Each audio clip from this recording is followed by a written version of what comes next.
सोचिए एक बार, हमारा जो शरीर है ना, वो बिल्कुल एक बहुत बड़े और कह सकते हैं व्यस्त शहर की तरह है। अरबों खरबों इमारतें, सड़कें और फैक्ट्रियां, सब कुछ।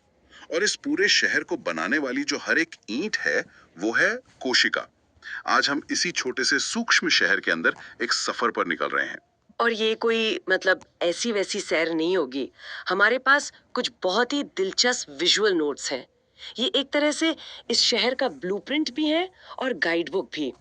हम कोशिका के पावर प्लांट से लेकर उसके कंट्रोल सेंटर तक हर एक कोने में झांकने वाले हैं। तो आज का मिशन बिल्कुल साफ है। हम इन गाइड्स की मदद से सिर्फ ये नहीं जानेंगे कि कोशिका में क्या क्या होता है, बल्कि ये समझने की कोशिश करेंगे कि ये पूरा का पूरा सिस्टम एक साथ मिलकर कैसे काम करता है, ऊर्जा कैसे बनती है, निर्देश कैसे दिए जाते हैं, और सबसे जरूरी, ये शहर अपनी अगली पीढ़ी के लिए अपना ब्लूप्रिंट कैसे तैयार करता है। हाँ, चलिए इस रहस्य को परत दर परत खोलते हैं। बिल्कुल। तो सबसे पहले शहर के आकार को ही समझ लेते हैं। क्या सभी शहर एक जैसे होते हैं?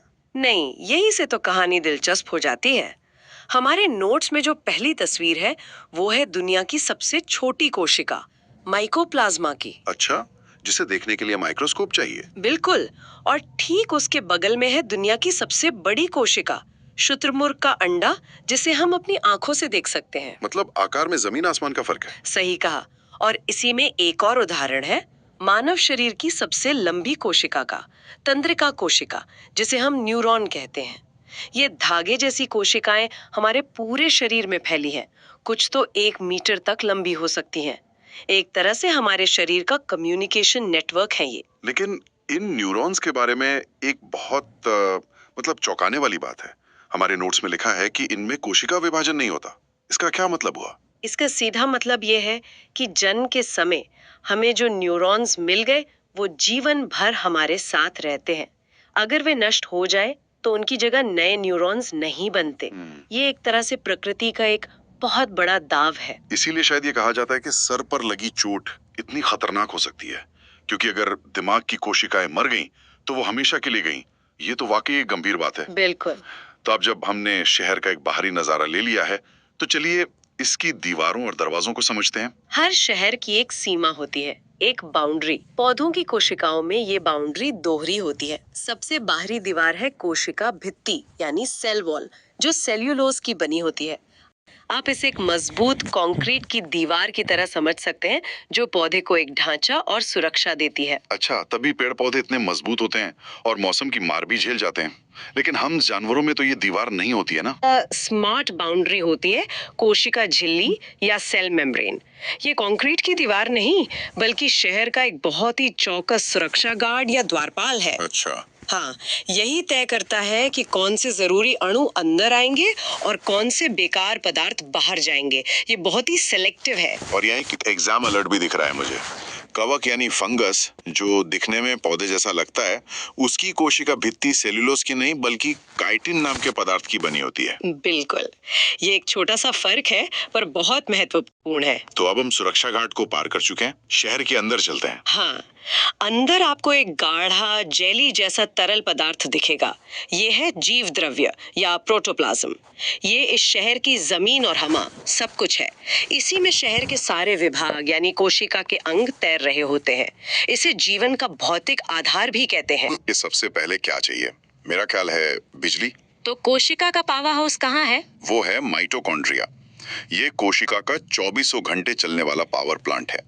ये हमारे खाने से मिले ग्लूकोज को ऑक्सीजन की मदद से जलाता है और इस प्रक्रिया से ऊर्जा के छोटे छोटे पैकेट बनाता है, जिन्हें हम एटीपी कहते हैं। अच्छा, एटीपी। हाँ, यही एटीपी हमारी हर गतिविधि के लिए ईंधन है, चाहे वो सोचना हो, दौड़ना हो या फिर बस सांस लेना हो।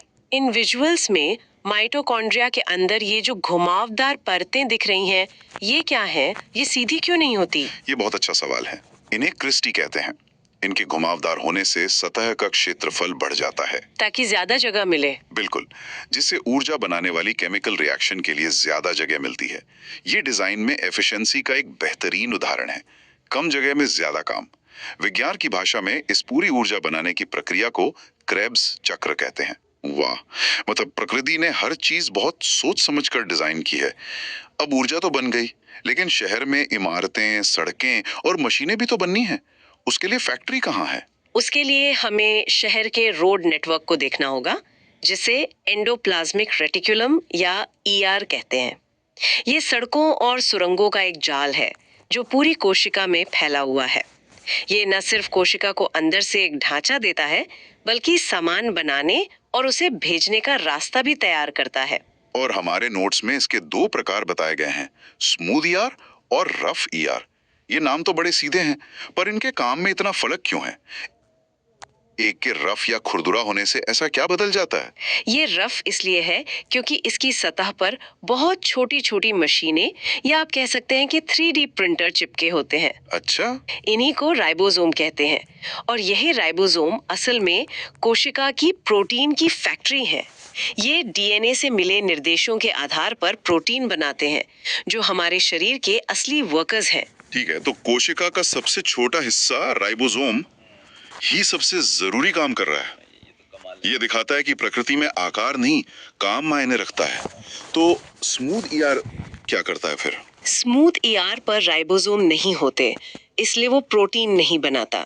उसका काम है वसा यानी फैट्स और लिपिड्स बनाना, जो कोशिका की झिल्ली बनाने और दूसरे कामों के लिए जरूरी हैं। ठीक है, तो पावर प्लांट यानी माइटोकॉन्ड्रिया ने ऊर्जा बना दी और फैक्ट्री यानी राइबोसोम ने प्रोटीन बना दिया। लेकिन इन चीजों को शहर में जहां जरूरत है वहां पहुंचाएगा कौन? मतलब ट्रैफिक कौन संभालेगा? उसके लिए है गोल्जी कॉय या गोल्जी बॉडी। ये कोशिका का लॉजिस्टिक्स और कुरियर डिपार्टमेंट है। ये ईआर से बने प्रोटीन और फैट्स को लेता है, उन्हें पैक करता है, उन पर सही एड्रेस का लेबल लगाता है और फिर उन्हें कोशिका के अंदर या बाहर सही जगह पर भेज देता है। मतलब अगर माइटोकॉन्ड्रिया ने ऊर्जा के पैकेट बनाए और राइबोसोम ने प्रोटीन का कोई टूल, तो गोल्जी बॉडी उन्हें पैक करके सही जगह पर डिलीवर कर देगा। कमाल की लॉजिस्टिक्स है। बिल्कुल। अब जब शहर में इतना काम हो रहा है तो जाहिर है कचरा भी इकट्ठा होता होगा।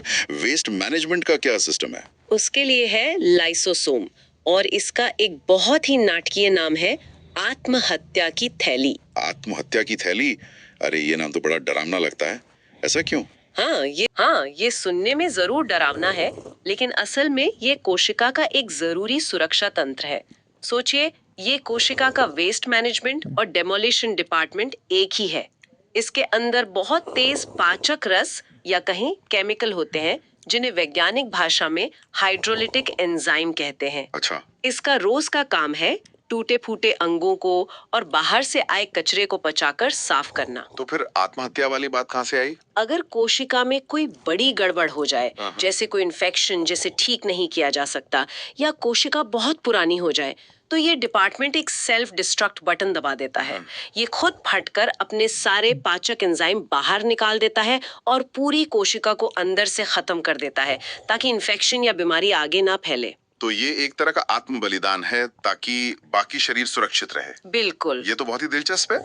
यहाँ एक और खास बात लिखी है, हमारी लाल रक्त कोशिकाओं यानी आरबीसी में लाइसोसोम नहीं होता, तो फिर वो मरने पर कहाँ जाती हैं? वो मरने पर प्लीहा यानी स्प्लीन में जाती हैं, जिसे आरबीसी का कब्रिस्तान भी कहा जाता है। अच्छा, अब इन सब विभागों को कोई तो होगा जो कंट्रोल करता होगा। शहर का मेयर कौन है? हाँ, एक कंट्रोल सेंटर तो होना ही चाहिए, और वो है केंद्रक यानी न्यूक्लियस।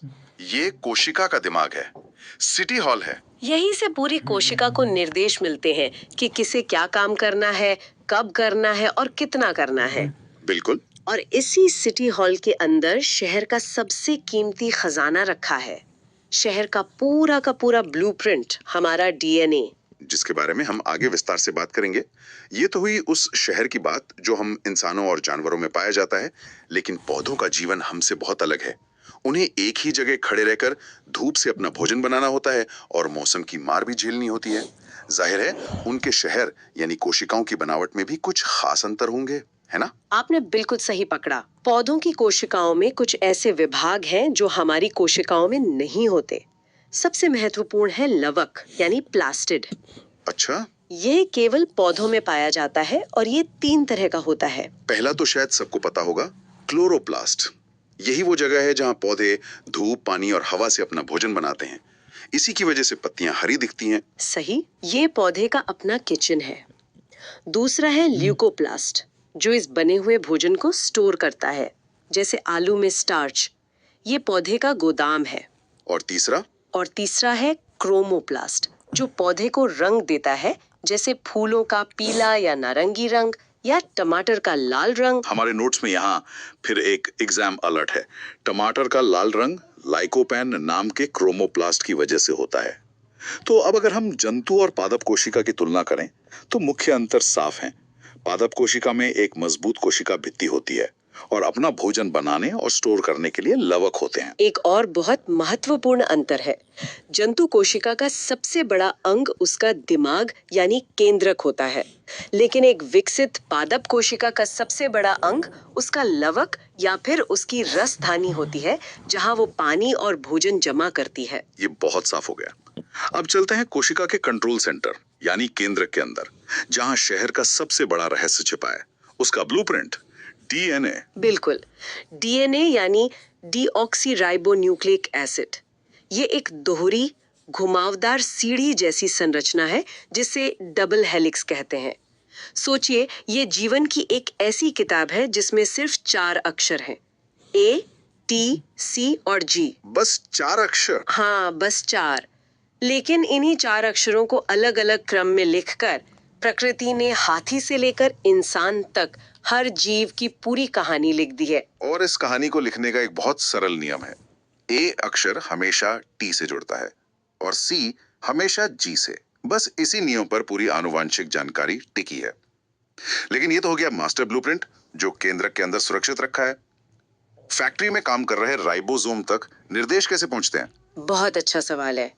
पूरी मास्टर ब्लूप्रिंट की किताब फैक्ट्री में नहीं भेजी जाती।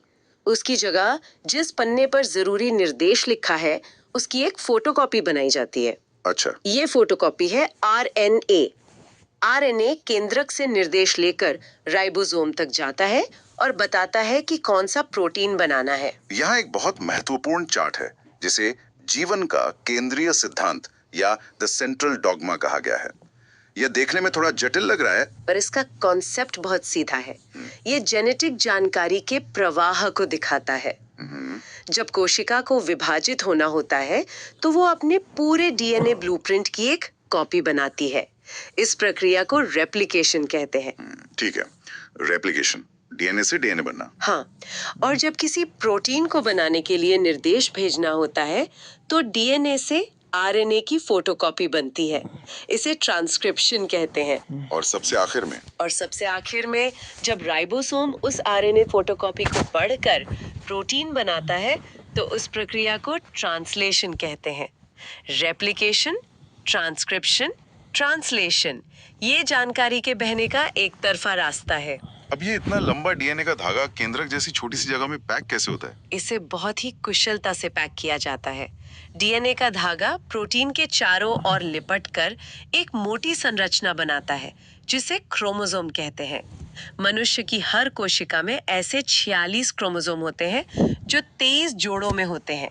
इन्हीं में हमारी पूरी आनुवंशिक जानकारी बंद होती है। और यही क्रोमोसोम कोशिका विभाजन के जरिए एक कोशिका से दूसरी में जाते हैं। हाँ, ये विभाजन 2 तरह का होता है। पहला है माइटोसिस। हाँ, माइटोसिस का मकसद है शरीर की वृद्धि और मरम्मत।